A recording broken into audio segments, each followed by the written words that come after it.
Hello there guys, Eric Johnner here for Forever Football DRFC, your Doncaster Rovers channel. Welcome this morning to Friday morning, the day before the game against Oxford United at home. 3 o'clock kickoff, cannot wait. Preview is coming, so stay tuned this afternoon guys for the Oxford preview, of course, like we usually do the day before the match. In this daily reports though, however, this does kind of link into the preview as well. We are going to be looking at 3 specific injury updates to John Bostock, James Coppinger and Josh Sims. So all of them positive by the way, so nothing but positivity at this club at the minute. It's brilliant. But before we get started guys, make sure you like the video, comment down below, subscribe, click the notification bell so you never miss another YouTube video, and let's get straight into this episode of the DRFC Daily Reports. So starting off with the news about Coppinger, and he is back in a couple of weeks. So the veteran was sidelined since the beginning of January after suffering the calf injury in the warm-up prior to the FA Cup tie with Blackburn. Of course, that's when we came back into the fixture list. Coppinger has commenced fitness work at Cantley Park, and Moore is hopeful it will not be too long before he is back in training. So he came out and said Cops is back out doing running now, so it's really just him making sure he doesn't get any reactions with it. He then went on to add to that, we don't imagine he'll be too far away, and it's good to see him back on the grass doing his own individual work. That is great to see from Coppinger, the fact he's only a couple of weeks away, and to be fair, that was the main headline at the start of the free press report on these updates. Darren Moore expecting to have James Coppinger back available for selection for Rovers in the next couple of weeks, which is wonderful news. Straight into Josh Sims.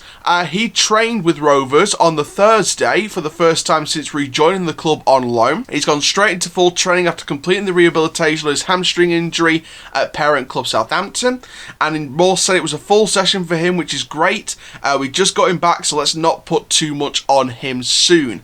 Let's get him integrated back in and get some real training under his belt, as well as that body contact that you get with being in with other players. We'll monitor him over the next few days to see how he responds. So again, another positive statement from Darren Moore on Josh Sims. Looks to be coming back hopefully in the next week into contact training, which means hopefully going into, last week was, this week, sorry, was the sort of last week where we had a Tuesday off for the rest of this month and March. So from now until probably the end of March, we're going to have Tuesday and Saturday fixtures every week. So fitness and rotation is going to be absolutely key into keeping our title charge alive with the amount of fixtures we've got. And Josh Sims is going to be crucial to that, as is Coppinger, as is Bostock, which we'll talk about in a little bit. But Josh Sims coming back hopefully in the next week or so will be wonderful, especially with that tight fixture scheduling coming up. But it's great to see that Sims is back in full training, and hopefully in the next few days he'll be monitored to get back into that full contact training and be ready for the oncoming storm. Finally, John Bostock, bit of a training update from him, and Morris confirmed that he's edging closer to make his Rovers debut after ramping up the work to get him match fit this week, and he feels a sense of relief that the injury situation at the club is easing at Rovers, heading into an intensive period of 15 games in 7 weeks. Now, Morris come out and said going into the next volume of games we'd like to have him had them now, but we have to try and build them over the next couple of weeks. My aim now will be to not lose anyone and get everyone fit. I think that'll be over the course of the next 2 weeks. We still have a lot of work to do with them and won't get ahead of ourselves. If we can get them back in, that'll really be good for us, and the squad will be healthier in managing the demands of what's to come. So overall, again, Bostock edging closer and closer. Bostock wasn't in the squad for the last game against Lincoln.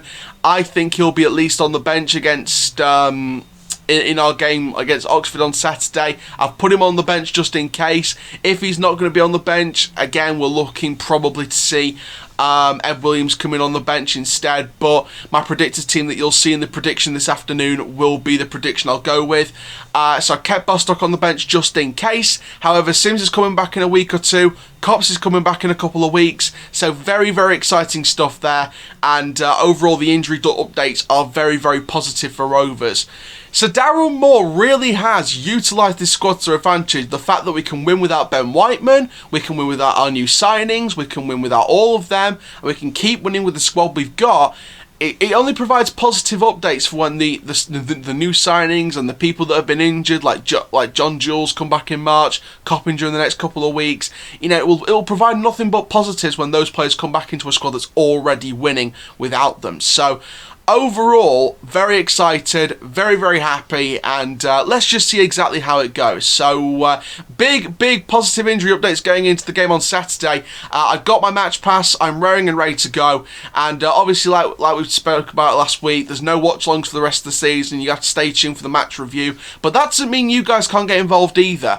If you want to send in your fan cams, of course, first of all, keep it PG, and secondly, use the email in the About section of the channel. We transfer your footage, if it's longer than a few minutes or longer than the 25 MB file size, then send it in by WeTransfer. We transfer it to the email in the About section of this channel, and you can appear on the channel with your own fan cam. But like I said, keep your thoughts PG and share your opinions. We'll get them out there for the world to see. So, thank you very much, guys, for watching this short daily reports, looking at the latest injury updates. Stay tuned for the match preview coming up this afternoon, and also stay tuned tomorrow for the match review. Thank you very much, guys. My name is Aaron Challoner from Forever Rovers DRFC. Keep living the Rovers life, and I'll see you guys in the next video. And for now, that is full time. Rovers till I die. Come on, let's get 3 points closer to that title. Rovers till I die.